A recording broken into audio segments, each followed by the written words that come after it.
A brown suitcase. That's all Empress Zita had when she fled Belgium in May 1940. Nazi bombs falling around the castle where she sheltered with her 8 children. Inside that ordinary suitcase, the kind you'd take on a weekend trip, sat the Florentine Diamond. 137 carats of yellow fire, a jewel that had adorned Holy Roman emperors for 2 centuries. But here's what haunts me about this moment. Zeta didn't just grab the diamond and run. She made a covenant, a binding promise that would hold for exactly 100 years. A secret so complete that even her own grandsons would forget these jewels existed. What drives a woman to protect something so fiercely that she erases it from history itself? Today, I'm taking you inside 7 impossible choices. Royals who faced the unthinkable and had to decide in an instant. What do you save when everything you love is under threat? The Habsburgs, a mother's 100-year secret. Let me tell you about a promise that defied time itself. Imagine being 19 years old, marrying an archduke you barely know, and expressing your deepest fear to your new husband. What will happen to the Austrian Empire? That was Zeta of Bourbon-Parma in 1911. She became empress at 24, a widow at 29, and for the next 12 years, she raised 8 children alone, without remarrying, without complaint, waiting. The world convulsed around her. Empires fell, nations disappeared from maps, and Zeta simply continued, raising her children, protecting what she could, maintaining the dignity of a dynasty that no longer possessed a throne. But she understood something crucial.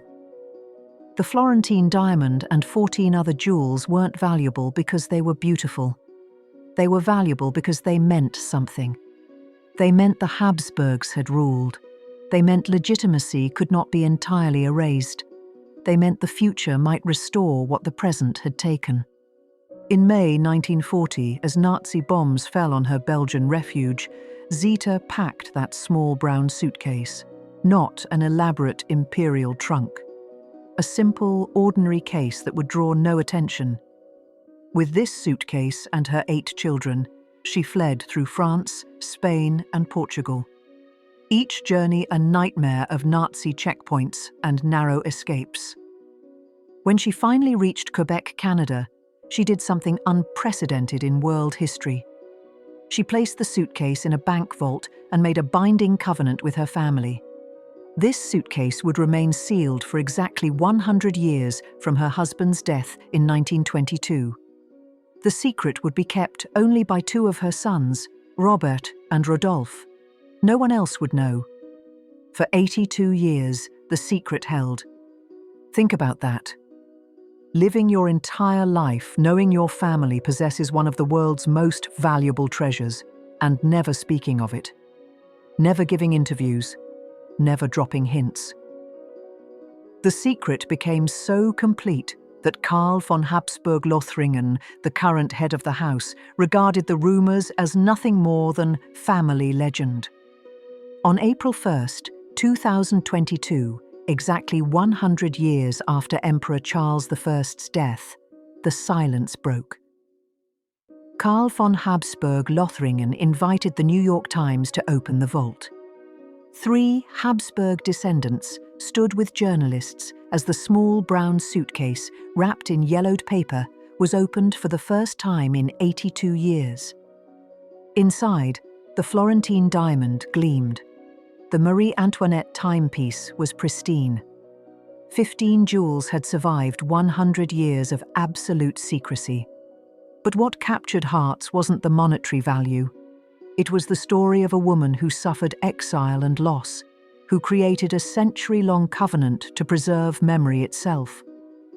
Zeta demonstrated that a woman alone, without an empire, without armies, without power, could preserve what mattered most through sheer determination and her family's loyalty to her will. The Belgians, a grandmother's desperate prayer. Now imagine being Queen Elizabeth, mother of a king, grandmother of the future heir to Belgium's throne. It's March 1945. Your son has been held under house arrest for 4 years. Your grandchildren are growing up as prisoners. And you realize that the Nazis, facing certain defeat, might order the massacre of your entire family as revenge. You would do anything, anything at all. That's the position Queen Elizabeth found herself in. King Leopold III, his second wife, Princess Lilian, and his children were imprisoned in a villa near Lake Wolfgang in Austria, surrounded by 70 SS guards, 70 armed soldiers. The children could hear their footsteps. They could see the barbed wire. In late March 1945, as American forces advanced rapidly, Queen Elizabeth made a decision that shocked the diplomatic world. She reached out through back channels to Queen Wilhelmina of the Netherlands, exploring whether the Nazis might release the Belgian royal family if safe passage could be arranged for high-ranking Nazi leaders to escape to Switzerland. Let that sink in. A grandmother willing to help Nazi war criminals escape justice to save innocent young people. Wilhelmina took the proposal seriously. She instructed her foreign minister to contact the Vatican. On March 29, 1945, he recorded in his diary, "I had been instructed by Her Majesty to ask him to share with the Pope that the King of Belgium and his children were in danger of being killed unless the highest Nazi chiefs could get asylum in a safe country." The Vatican's response: documents disappeared from the archives. Queen Wilhelmina deliberately destroyed several reports, suggesting she wanted to erase evidence of these extraordinary negotiations. The moral compromise was never executed. American tanks rolled toward the Austrian villa too quickly. On May 5, 1945, the 70 SS guards surrendered without a shot fired. Leopold and his family were free. But they couldn't return to Belgium immediately. Leopold's wartime conduct was too controversial. The family spent the next 6 years in exile in Switzerland. In 1951, Leopold abdicated in favor of his young son, Baudouin, living the rest of his life knowing his choices had cost him his throne. But his children and his wife were alive. Luxembourg's Charlotte, the voice in the dark. Grand Duchess Charlotte inherited not a stable throne, but a nation recovering from profound scandal. Her predecessor had been perceived as too close to Germany during World War I. Luxembourg was on the brink of revolution. Charlotte faced a choice: retreat into obscurity or rebuild the monarchy through authenticity. She chose to rebuild. With brilliant political instinct, she addressed her subjects in Luxembourgish, the first time a reigning Grand Duchess had done so. In 1919, a referendum asked Luxembourgers whether they wanted to keep Charlotte as their sovereign. 77% voted yes. Then, on May 10, 1940, Nazi Germany invaded Luxembourg. Charlotte and her family were forced to flee. But she made a deliberate choice: London. She would establish a government in exile and fight. From a BBC studio, Grand Duchess Charlotte began delivering radio broadcasts directly to her subjects in occupied Luxembourg. She addressed Luxembourgers 14 times over the BBC. The Nazi government placed severe restrictions on broadcast media, only allowing German radio stations. They tried everything to stop her broadcasts from being heard, from disrupting electricity during broadcast times to introducing penalties as severe as execution for being caught listening to the BBC. Yet Luxembourgers risked their lives to hear her voice. Families would huddle around hidden radios in basements and attics every Sunday, listening to the Grand Duchess's words of hope. What made Charlotte's broadcasts so powerful was their emotional authenticity. On September 5, 1940, she expressed her solidarity. "My heart says yes, but my reasoning tells me not to. I understand that I could serve you better overseas." These words revealed Charlotte's internal struggle, her desperate desire to remain with her people, constrained by her duty to save the nation from afar. When the Nazis conscripted young Luxembourgers into German military service, Charlotte's response was devastating in its authenticity. It is a heartbreaking experience for the mothers of Luxembourg to see their sons drawn from them and sacrificed to the demon of hate and oppression symbolized by the swastika. She told the conscripted youth, "I know that you will never willingly wear the Nazi uniform, and that those who did wear it did so with their lives and the lives of their families under threat had they refused." Charlotte wasn't condemning these young men, she was absolving them. She was saying, "I understand. I see your suffering. I do not blame you." In occupied Luxembourg, resistance movements, often divided by political ideology, all employed imagery of Charlotte in their propaganda. According to underground reports that reached British authorities, the devotion and love of the people for their sovereign is ever increasing. When Luxembourg was liberated on September 10, 1944, celebrations erupted, but Charlotte had to wait. Finally, on April 14, 1945, Grand Duchess Charlotte returned to Luxembourg, welcomed by an enthusiastic crowd who saw in her more than just a sovereign. She embodied the symbol of the country's resistance and was seen as the protector of the Luxembourg people. The House of Hesse, when liberators became thieves. In October 1944, as Allied bombing raids intensified over Germany, Prince Wolfgang of Hesse ordered the family's crown jewels carefully inventoried and packed. On October 31, 1944, the treasures were placed in a zinc-lined waterproof wooden box buried beneath the basement of Schloss Friedrichshof in Hesse, Germany. A concrete floor was poured over the box, and a false wall was constructed to conceal it completely. The treasures were safe from Allied bombs, but they were not safe from Allied soldiers. On March 29, 1945, American forces requisitioned Schloss Friedrichshof for use as an officers' club. Captain Kathleen Nash, a woman serving in the Women's Army Corps, was assigned full charge of the castle. In November 1945, a member of Nash's staff heard rumors from a German informant that something valuable was buried in the castle basement. Nash ordered an investigation. Her team attacked the fresh concrete with sledgehammers and unearthed the zinc-lined box.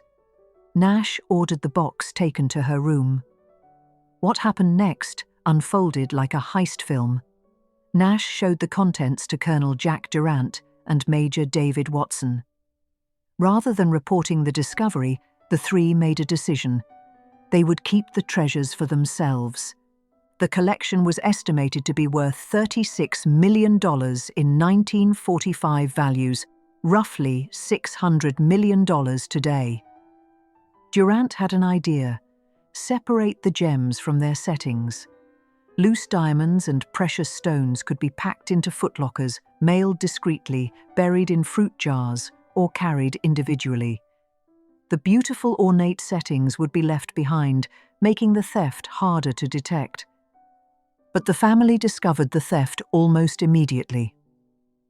On November 10, 1945, Countess Margaret of Hesse, the 74-year-old matriarch, heard about the discovery and asked Nash for a receipt. Nash refused. What ultimately undid the thieves was their own arrogance. Nash showed off the jewels, claiming they were gifts from a wealthy ex-husband. Her sister in Wisconsin was found using a 36-piece solid gold cutlery set with handles of semi-precious stones, each piece worth a fortune, as everyday kitchenware in her home kitchen. By June 1946, Nash, Durant, and Watson were arrested and court-martialed. But American justice was not sympathetic to German victims. Newspapers reflected the attitudes of that era toward Germans and were not in the least sympathetic toward the Hesse-Kassel family, making disparaging allusions to their ethnicity and highlighting the family's Nazi past. The criminals were convicted, but the repatriation of stolen goods was painfully slow. The family did not recover their jewels until August 1, 1951, nearly 6 years after the theft. And even then, only about 10% of the original collection was recovered. The rest disappeared into history, sold piecemeal to private collectors around the world. The Norwegians, one man's midnight mission. Carl Otto Løvenskiold was not a soldier. He was not a resistance fighter. He was an administrator whose life's work had been the orderly management of royal affairs. When Nazi Germany invaded Norway on April 9, 1940, King Haakon VII barely escaped. But Løvenskiold remained behind in occupied Oslo, facing a choice: abandon his post or stay and protect what mattered most. He chose to stay. After the royal family fled, the royal palace stood empty but filled with priceless treasures. The Germans wanted to occupy it immediately, strip it of valuables, and send everything to Berlin. But Løvenskiold offered the palace rooms to various Norwegian government departments. This brilliant maneuver kept the palace occupied and visible under German eyes, while allowing him to systematically move the most valuable items to safety. By 1942, when Vidkun Quisling, Hitler's Norwegian puppet, finally came to inspect the palace expecting to find treasures to send to Berlin, he found nothing. All the valuables had disappeared. But where? In April 1940, just weeks after the Nazi invasion, Løvenskiold made his move. In the middle of the night, he drove to the empty royal palace. Alone, carefully, methodically, he collected all the jewelry and gold he came across and packed them into 5 large brown suitcases that he owned. Then, in the darkness, he loaded those 5 suitcases into his car and drove deep into the forests north of Oslo. The Løvenskiold family had owned these forests for hundreds of years. He knew every path, every clearing, every hidden corner. He drove to a family cabin near Lake Sandungen, beside which was a newly built woodshed. There, assisted by his 2 closest friends, Reidar Obel and Ivar Katnosa, Løvenskiold buried the 5 suitcases beneath the floor of the woodshed. They then cut enough wood to completely fill the shed, stacking it strategically so the floor was invisible beneath the wood. For 5 years, from April 1940 to May 1945, Løvenskiold carried the knowledge of those buried suitcases in his mind. He could not write down the location. If captured by the Gestapo and tortured, written records would give everything away. He could not tell anyone but the 2 men who had helped him. For 5 years, he lived with the weight of this secret. Norwegian forests can be dangerous.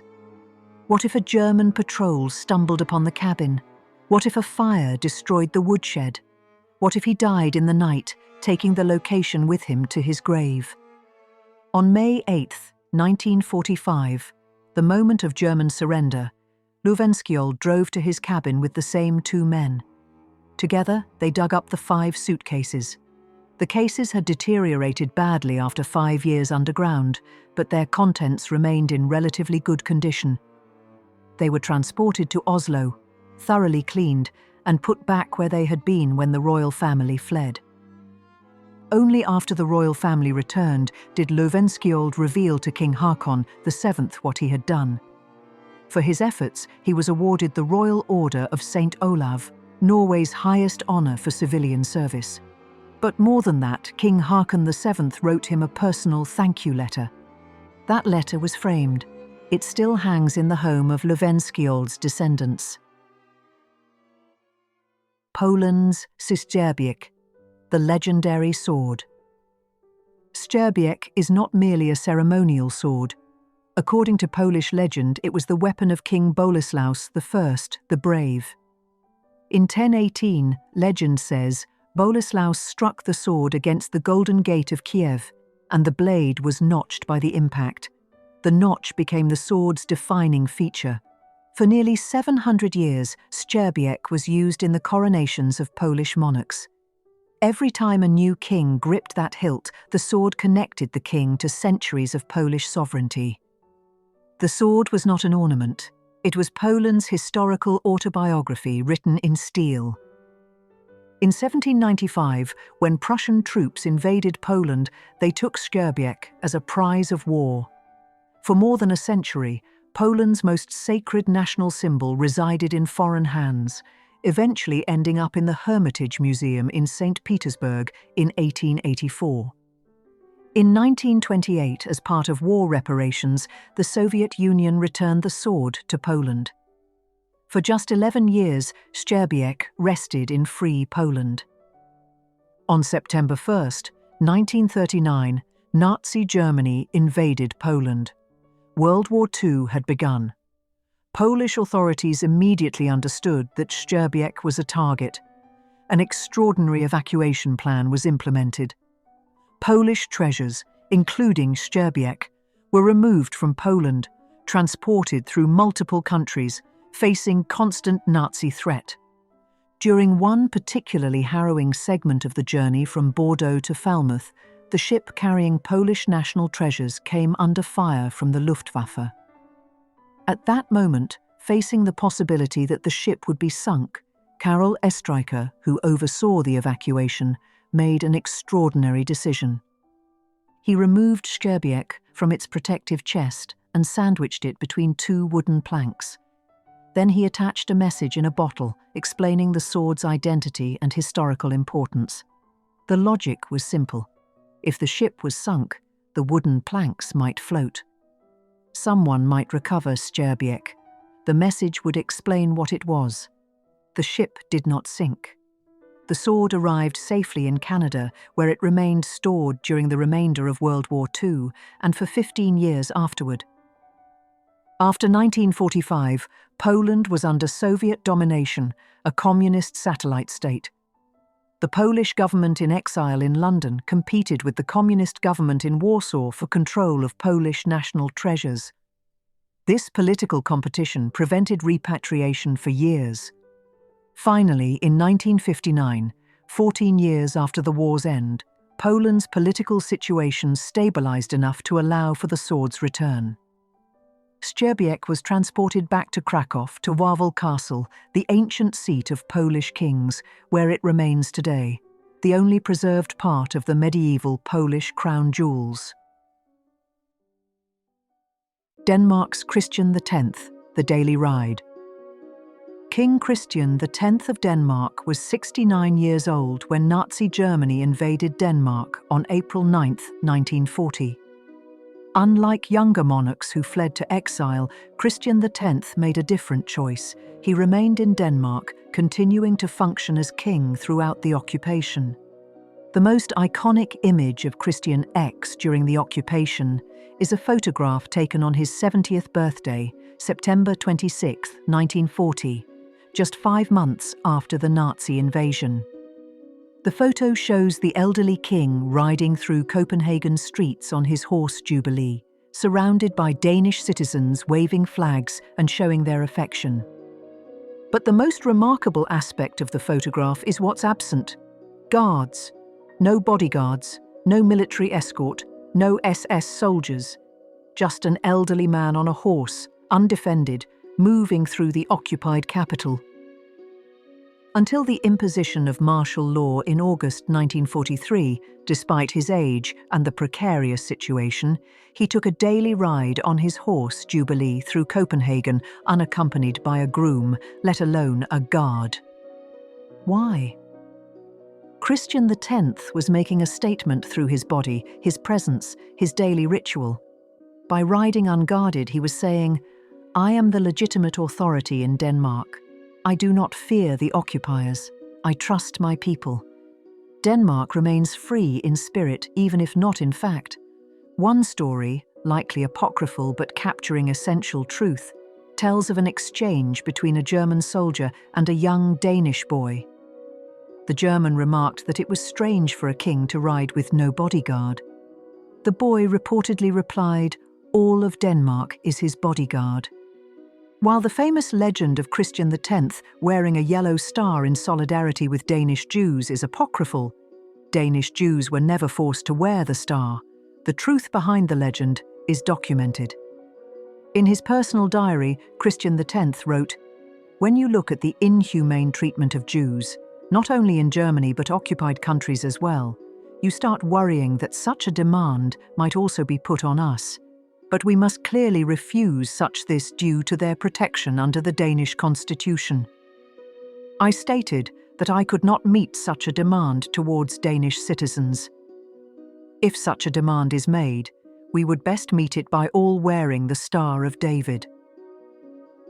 Christian X had decided, if the Nazis ordered Danish Jews to wear yellow stars, he would wear a yellow star himself, and implicitly he believed that if he wore it, all of Denmark would wear it, making the identification mark meaningless. In October 1943, after Germany imposed martial law and planned to deport Danish Jews, a miraculous rescue operation unfolded. A German Nazi official, Georg Ferdinand Duchess, warned Danish authorities of the impending deportation orders. With advance warning, Danish resistance groups and thousands of sympathetic citizens launched a national rescue effort. Nearly 7,000 Danish Jews were hidden, smuggled onto boats, and ferried across the narrow Öresund Strait to safety in neutral Sweden. King Christian X supported this operation, expressing firm objections to German deportation plans, lending visible moral support and encouragement to his countrymen. On October 19, 1942, Christian X fell from his horse during one of his daily rides through Copenhagen. The fall was severe. The elderly king never fully recovered. He was more or less an invalid for the rest of his reign. But before the fall, the rides had already transformed him in the eyes of his people. His daily unguarded rides, repeated year after year, had turned him into a beloved national symbol. Christian X died on April 20, 1947, just 2 years after the German surrender. He lived long enough to see Denmark liberated, to see his nation restored to independence, to know that his daily rides had become a symbol of Danish resistance. 7 royals, 7 impossible choices, 7 different ways of understanding what it means to protect what matters most. Empress Zita created a covenant that lasted a century. Queen Elizabeth was willing to negotiate with evil itself. Løvenskiold carried a secret that could have died with him. Grand Duchess Charlotte became a voice in the darkness. The Hesse family lost nearly everything to greed. Poland's sword survived because someone was willing to let it float away. And Christian X rode through occupied streets, unguarded, trusting his people. These aren't stories about jewels or swords or crowns. They're stories about what we're willing to sacrifice, what we're willing to risk, what we're willing to become when everything we love is under threat. What strikes me most is this. The women in these stories didn't have armies. They didn't have power in the traditional sense. What they had was clarity about what mattered and the courage to protect it, no matter the cost. Zita's brown suitcase, Elizabeth's desperate prayer, Charlotte's voice crackling through hidden radios. These are the images that stay with me, not because they're dramatic, but because they're human. Which of these stories moved you most? What would you have saved if you'd been in their position? I'd genuinely love to know your thoughts. Share them in the comments below. If this journey through history touched you, please give this video a like and subscribe to the channel. There are so many more stories of extraordinary women waiting to be told, and I don't want you to miss a single one. Thank you for being here. Until next time.